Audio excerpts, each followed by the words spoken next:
आप सभी का स्वागत है साहिल पांडे अकेडमी में। तो चलिए शुरू करते हैं आज का यानी 10 मई का करंट अफेयर। पहले हम लोग क्वेश्चन आंसर अटेम्प्ट करेंगे, फिर उसके बाद में हम लोग इसकी थ्योरी जानेंगे। हाल ही में महाराणा प्रताप जयंती कब मनाई गई थी? इसका सही आंसर है 9 मई को। हमारा अगला क्वेश्चन है, हाल ही में किस देश में माता तीर्थ औसी उत्सव मनाया गया? इसका सही आंसर होगा नेपाल। चलिए इसी क्वेश्चन से संबंधित और भी इम्पोर्टेंट पॉइंट देखेंगे। बहुराष्ट्रीय सैन्य अभ्यास शांति प्रयास फोर्थ नेपाल में शुरू हुआ। नेपाल के तमांग समुदाय ने सोनम लोसार के अवसर पर नया साल मनाया। नेपाल अगले 10 वर्षों में भारत को 10,000 मेगावाट बिजली का निर्यात करेगा। आधिकारिक तौर पर समलैंगिक विवाह का पंजीकरण करने वाला पहला दक्षिण एशिया देश नेपाल बना। आइए अब हम लोग जानेंगे माता तीर्थ औसी के बारे में थोड़ा। माता तीर्थ औसी यानी मातृ दिवस नेपाल में मनाया जाता है। मातृ दिवस नेपाली कैलेंडर के अनुसार वैशाख महीने की पूर्णिमा के दिन मनाया जाता है। नेपाल हर घर में लोग अपनी माँ की आरती करते हैं और उन्हें उपहार देते हैं। हमारा अगला क्वेश्चन है, हाल ही में वैश्विक प्रेषण के मामले में दुनिया का पहला देश कौन सा बना? इसका सही आंसर होगा ऑप्शन बी भारत। आइए इसी से संबंधित हम लोग कुछ इम्पोर्टेंट पॉइंट देखते हैं। भारत एशिया में सबसे अधिक विदेशी फंड का आकर्षण करता बना है। दुनिया का दूसरा सबसे बड़ा मोबाइल फोन उत्पादक भारत बना। भारत के वैज्ञानिकों ने केले के छिलके से इसको वुंड ड्रेसिंग बनाई है। भारत की पहली महिला रोबोट व्योममित्र अंतरिक्ष में उड़ान भरेगी। हेनले पासपोर्ट इंडेक्स 2024 में भारतीय पासपोर्ट 85वें स्थान पर रहा। डेनमार्क ने भारत में हरित ईंधन गठबंधन की शुरुआत की। हमारा अगला क्वेश्चन है, हाल ही में किस देश ने Adani green wind power develop करने की मंजूरी दी है? इसका सही आंसर होगा श्रीलंका। आइए इसी से संबंधित हम लोग पॉइंट देखेंगे इम्पोर्टेंट। श्रीलंका में भारतीय आवास परियोजना के अंतर्गत 1300 घरों के निर्माण की औपचारिक शुभारंभ हुआ। वनडे में दोहरा शतक लगाने वाले पहले श्रीलंकाई क्रिकेटर पदुम निसांका बने। श्रीलंका और मॉरिशस ने यूपीआई सर्विस को वर्चुअली लॉन्च किया। भारत श्रीलंका के पर्यटन स्रोत के रूप में शीर्ष पर रहे। नए भारतीय उच्चायुक्त संतोष झा ने श्रीलंका में पदभार ग्रहण किया। हमारा अगला क्वेश्चन है, हाल ही में बाग्रिज कोसी का निधन हुआ, वे कौन थे? इसका सही आंसर होगा शतरंज प्रशिक्षक। हमारा अगला क्वेश्चन है, हाल ही में किसे global pride of Sindhi award 2024 से सम्मानित किया गया? इसका सही आंसर होगा ऑप्शन सी पवन सिंधी को। आइए इसी क्वेश्चन से संबंधित देखेंगे और भी बनने वाले करंट अफेयर को। इंडिया टुडे की एआई एंकर सना ने वैश्विक मीडिया पुरस्कार जीता। नोवाक जोकोविच को Laureus world sportsman of the year 2024 award दिया गया। केयर की जिना जस्टिस को कैम्ब्रिज शिक्षक पुरस्कार के लिए नामित किया गया। बांग्लादेश की गायिका रिजवाना चौधरी बनाया को पद्मश्री पुरस्कार मिला।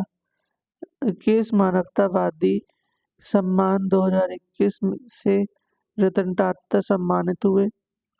अंतरराष्ट्रीय यात्रा योगदान हेतु पवलूरी सुब्बा राव को आर्यभट्ट पुरस्कार से सम्मानित किया गया।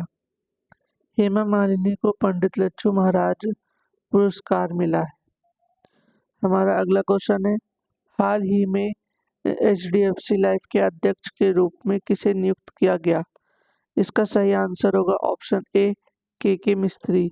आइए अब हम अन्य लोगों के बारे में जानेंगे। सुबोध कुमार को आयुष मंत्रालय में निदेशक नियुक्त किया गया। राकेश सिंह को पेटीएम मनी के सीईओ के रूप में नियुक्त किया गया। कृष्ण स्वामीनाथन को भारतीय नौसेना का वाइस चीफ बनाया गया। मौसमी चक्रवर्ती ने आकाशवाणी समाचार के महानिदेशक का पदभार ग्रहण किया। IBMA Indian vaccine manufacturers association के नए अध्यक्ष कृष्ण एला बने। दिनेश कुमार त्रिपाठी ने 26वें नौसेना प्रमुख के रूप में कार्यभार संभाला। रश्मिता झा को NTPC CBO नियुक्त किया गया। गैरी कार्स्टन पाकिस्तान की वनडे और T20 टीम के कोच बने। WFI एथलीट पैनल के अध्यक्ष नरसिंह यादव चुने गए। हमारा अगला क्वेश्चन है, हाल ही में RBI ने किस बैंक के मोबाइल ऐप पर लगा प्रतिबंध हटा दिया? इसका सही आंसर होगा बैंक ऑफ बड़ौदा। हमारा अगला क्वेश्चन है, हाल ही में किसे T20 विश्व कप के लिए श्रीलंका का आधिकारिक प्रायोजक नियुक्त किया गया? इसका सही आंसर होगा अमूल को। हमारा अगला क्वेश्चन है, हाल ही में विश्व के तीसरे सबसे बड़े ऊर्जा जनरेटर के रूप में भारत ने किस देश को पीछे छोड़ा? इसका सही आंसर होगा जापान। हमारा अगला क्वेश्चन है, हाल ही में किस राज्य सरकार ने पेरो लाओ पैसे पाओ अभियान शुरू किया? इसका सही आंसर होगा उत्तराखंड। अब इसी के साथ हमारे क्वेश्चंस खत्म होते हैं, तो चलिए शुरू करते हैं अपने theory part. Liquid regiment fuel का सफल परीक्षण हुआ। 9 मई को defence research and development organisation ने सोशल मीडिया पर एयर ब्रीथिंग इंजन के लिए लिक्विड रेजिमेंट फ्यूल बनाने की जानकारी दी। Defence material and stores research and development DMSRDE ने 8 मई को इस फ्यूल का सफल परीक्षण किया। आइए हम लोग इसको डिटेल में समझेंगे। रेमजेट फ्यूल को सुपरसोनिक मिसाइलों के लिए इस्तेमाल किया जाएगा। रेमजेट मिसाइल प्रोपल्शन प्रणाली है जो रेमजेट इंजन सिस्टम पर बेस्ड है। रेमजेट फ्यूल को मेसर्स BPCL और messrs mineral oil corporation private limited ने मिलकर तैयार किया। DRDO भारतीय रक्षा मंत्रालय की सब्सिडियरी यूनिट के तौर पर काम करता है। DRDO की स्थापना 1958 में हुई थी, जिसका हेडक्वार्टर नई दिल्ली में है। हमारा अगला करंट अफेयर बनता है अपॉइंटमेंट से, तो चलिए जानेंगे। की मिस्त्री HDFC लाइफ के चेयरमैन बने। 8 मई को HDFC लाइफ कंपनी ने बताया कि insurance regulatory and development authority ने की मिस्त्री को अध्यक्ष के रूप में नियुक्ति की मंजूरी दे दी। की को पूर्व चेयरमैन और नॉन एग्जीक्यूटिव डायरेक्टर दीपक S पारिक की जगह नियुक्त किया गया है। आइए अब हम लोग इसको डिटेल में जानेंगे। HDFC लिमिटेड के HDFC बैंक के साथ विलय होने पर मिस्त्री को नॉन एग्जीक्यूटिव डायरेक्टर के तौर पर नियुक्त किया गया था। की मिस्त्री चार्टर्ड अकाउंटेंट और institute of chartered accounts of India के फेलो सदस्य हैं। मिस्त्री securities and exchange board of India की गठित प्राइमरी मार्केट एडवाइजरी कमेटी के सदस्य हैं। 2016 और 18 के लिए मिस्त्री को CII कॉरपोरेट गवर्नेंस कमेटी का अध्यक्ष भी बनाया गया था। दीपक S पारिक ने 18 अप्रैल 2024 को अपने पद से इस्तीफा दिया था। हमारा अगला करंट अफेयर बनता है लॉन्च इवेंट से, तो चलिए जानेंगे। गूगल ने वॉलेट ऐप भारत में लॉन्च किया। 8 मई को टेक गूगल कंपनी ने भारत में एंड्रॉयड यूजर्स के लिए प्राइवेट डिजिटल वॉलेट लॉन्च किया। इस ऐप में users debit card, credit card, loyalty card, gift card, event ticket और पास सहित अन्य चीज़ों का स्टोर करके इस्तेमाल कर सकते हैं। आइए हम लोग इसको डिटेल में जानेंगे।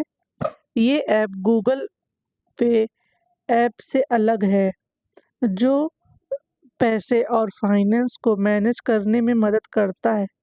भारतीय मार्केट में अपनी उपस्थिति बढ़ाने के लिए गूगल ने 20 से अधिक ब्रांड्स के साथ पार्टनरशिप की है। इसमें पीवीआर और INOX, air India, Indigo, Flipkart, pine labs, Kochi metro और अभी बस समेत अन्य बिजनेस शामिल हैं। गूगल वॉलेट में users e commerce website Flipkart पर मिलने वाले सुपर कॉइन्स, शॉप्स, स्टॉप और अन्य ब्रांड के गिफ्ट कार्ड स्टोर कर सकते हैं। गूगल वॉलेट एक सिक्योर और डिजिटल वॉलेट है, जो यूजर्स को कार्ड, इवेंट टिकट और पास समेत अन्य चीज़ों को स्टोर करने की सुविधा देता है। इस वॉलेट की मदद से सभी कार्ड एक जगह पर आसानी से मिल जाएंगे, लेकिन इसे पेमेंट नहीं होगा। हमारा अगला करंट अफेयर बनता है निधन से, तो चलिए जानेंगे। सलाम बिन रज़ाक का निधन। 7 मई को नवी मुंबई में मशहूर उर्दू साहित्यकार सलाम बिन रज़ाक का निधन हो गया। 83 वर्षीय रज़ाक का निधन लंबी बीमारी की वजह से हुआ। सलाम के करीबी दोस्त सुसीम सहानी ने सोशल मीडिया एक्स पर पोस्ट कर जानकारी दी। आइए इनके बारे में जानेंगे हम लोग। सलाम बिन रज़ाक की 50 से ज़्यादा कहानियाँ ऑल इंडिया रेडियो पर प्रसारित हो चुकी हैं। सलाम को 2004 में साहित्य अकादमी पुरस्कार से सम्मानित किया गया। उन्हें यह सम्मान मशहूर कहानी संग्रह शिकस्त बातों के दरमियान के लिए दिया गया था। सलाम को गालिब पुरस्कार, महाराष्ट्र उर्दू साहित्य अकादमी पुरस्कार समेत कई सम्मान मिले थे। सलाम की मुदवीर, जिंदगी अफसाना रही और नंगी दोपहर का सिपाही मशहूर कहानियां हैं। हमारा अगला करंट अफेयर है। सैम पित्रोदा ओवरराइज कांग्रेस अध्यक्ष पद से इस्तीफा। 8 मई को कांग्रेस नेता सैम पित्रोदा ने इंडियन ओवरसीज कांग्रेस के अध्यक्ष पद से इस्तीफा दे दिया। लोकसभा चुनाव के बीच विवादित बयानबाजी के चलते पित्रोदा का दिया इस्तीफा कांग्रेस पार्टी ने स्वीकार कर लिया है। आइए अब हम लोग इसको डिटेल में जानेंगे। सैम पित्रोदा ने सोशल मीडिया पर एक विवादित बयान वाला वीडियो शेयर किया था। इसमें कह रहे थे कि भारत में ईस्ट के लोग चाइनीज और साउथ वाले अफ्रीकन दिखते हैं। इस पर कांग्रेस ने कहा कि भारत की विविधता की ये परिभाषा मंजूर नहीं। सैम पित्रोदा यूनाइटेड नेशंस के सलाहकार भी रह चुके हैं। पित्रोदा अपने परिवार के साथ इलिनॉय, शिकागो में रहते हैं। उनका दिल्ली में भी घर है। हमारा अगला करंट अफेयर बनता है बिजनेस से, तो चलिए जानेंगे। सफायर मीडिया ने 92.7 बिग एफएम खरीदा। 6 मई को नेशनल कंपनी लॉ ट्रिब्यूनल की मुंबई बेंच ने 90.7 बिग एफएम को खरीदने के लिए सफायरा मीडिया के रिजोल्यूशन प्लान को मंजूरी दे दी। अनिल अंबानी के रिलायंस ब्रॉडकास्ट नेटवर्क स्वामित्व वाली बिग एफएम का मालिकाना हक अब सफायरा मीडिया के पास चला गया। आइए अब हम लोग इसको डिटेल में जानेंगे। सफायरा मीडिया के रिजोल्यूशन प्लान को मंजूरी देने के साथ बेंच ने मॉनिटरिंग कमेटी का गठन करने का भी आदेश दिया। मॉनिटरिंग कमेटी रिजोल्यूशन प्लान से जुड़ी प्रक्रिया से संबंधित रिपोर्ट एनसीएलटी को सौंपेगी। बिग एफएम के लिए सफायरा मीडिया 261 करोड़ रुपए का भुगतान करेगी। बिग एफएम देश का सबसे बड़ा रेडियो नेटवर्क है, जिसके 58 रेडियो स्टेशन हैं। यह लगभग 1200 शहरों और 50,000 गाँव में फैला है। सफायरा मीडिया ने दिवालिया स्थिति से गुजर रही बिग एफएम को खरीदने का प्रस्ताव 2022 में दिया था। आज के हमारे करंट अफेयर्स आपको इंफॉर्मेटिव लगे हो तो लाइक, शेयर और सब्सक्राइब करना बिल्कुल भी ना भूलें। हम कल फिर मिलेंगे अपने डेली करंट अफेयर्स के साथ में।